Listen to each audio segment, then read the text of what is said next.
Après avoir accédé à la Division 1 l'an dernier, le RFCL découvrait l'élite cette saison. Pas toujours évident de franchir un tel palier, mais pour le moment, les Liégeois surprennent et vendent chèrement leur peau, au point même d'arracher une finale de coupe dimanche dernier. Résultat, une défaite 41-6 face à la Hulpe, mais l'important n'était pas dans le score. Si on avait su qu'on allait aller en finale de la coupe, on aurait signé à 2 mains, je pense. On est arrivé au Petit Ezel et en voyant tout le supporter, on était gonflé à bloc. Mais je pense que voilà, on fait une super bonne première mi-temps. Et puis dès qu'on prend l'essai, on voyait bien qu'ils étaient mieux préparés, je pense, physiquement. C'est une équipe qui est plus habituée à des matchs de haut niveau comme ça. Avec 3 entraînements par semaine, l'équipe de la Cité Ardente essaye d'être la plus compétitive possible. Le côté physique joue énormément au rugby. Alors du côté physique, c'est clair que c'est important parce que ça limite les blessures, puis ça donne de la confiance en soi. Quelqu'un qui est bien préparé physiquement, il va être plus en confiance sur le terrain. Et techniquement, quelqu'un qui est mieux préparé, il va pouvoir aller plus vite, proposer plus de jeux.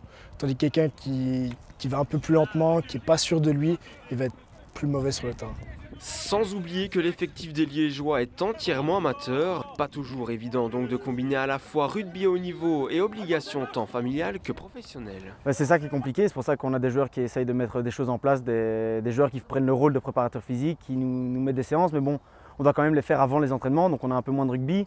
Donc on gagne quelque part, mais on perd un peu autre part, mais parce qu'on ne saurait pas se libérer encore un jour ou deux en plus. Ou alors il faut le faire de notre côté, mais comme tu viens de dire, il y a des gens qui ont leurs études, qui sont en bloc, qui vont au travail. Donc ça c'est la motivation de chacun, mais bon, maintenant je pense que vu qu'on est monté en D1, ça en a quand même motivé plus d'un. Actuellement avant-dernier en championnat, les Liégeois ont tout de même pu décrocher 5 victoires dans la compétition. Un résultat qui leur permettra de défendre leur place en Division 1 lors des prochains barrages. Comme on a dit au début de l'année, on fait match par match. Notre objectif à la base, c'était déjà d'aller en quart de finale. On a été en finale. Et l'autre objectif qu'on doit faire, c'est rester en D1. Et je pense que si on ne fait pas comme les autres équipes à venir le gros coup, qu'on s'y met sérieusement, il y a largement moyen d'y arriver. Des barrages qui se dérouleront le 21 mai prochain. Ils affronteront un club de Division 2, mais pour connaître l'adversaire du RFCL, il faudra encore s'armer de patience.